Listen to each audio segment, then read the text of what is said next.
Tapi tidak semua, bukan menuduh, tidak semua. Kalau kita biasanya badannya kurus.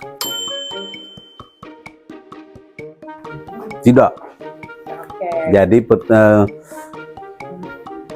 tidak ada istilahnya menggunakan narkoba itu badan menjadi gemuk.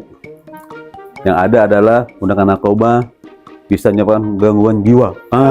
Gitu. Jadi jangan coba-coba, jangan coba-coba. Sebetulnya salah satu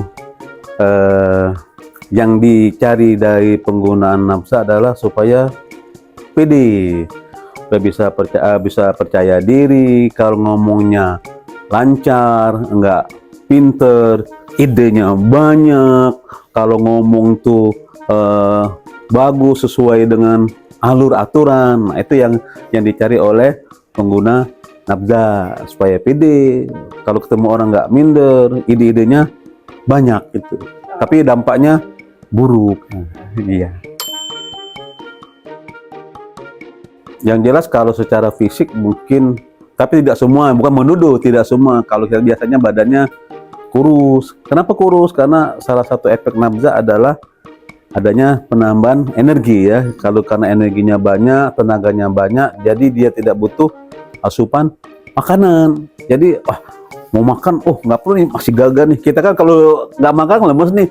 Tapi kalau yang punya narkoba tuh enggak, dia mau makan nggak butuh dia, karena energinya masih banyak, ya tenaganya masih full. Jadi dia tidak butuh makan.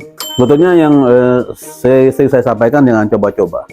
Ya, jangan coba-coba menggunakan atau menerima tawaran untuk mengkonsumsi zat-zat atau barang-barang yang tidak kita kenal, yang tidak kita tahu. Jangan coba-coba.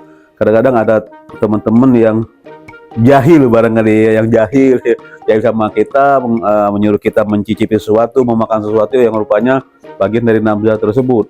Nah, kalau kita sudah sekali memakai, biasanya mau dua kali mau 3 kali, ujungnya jadi ketergantungan. Nanti jangan coba-coba. Hati-hati juga dalam memilih teman ya. Teman banyak baik, teman banyak bagus, tapi tetap hati-hati. Waspadalah.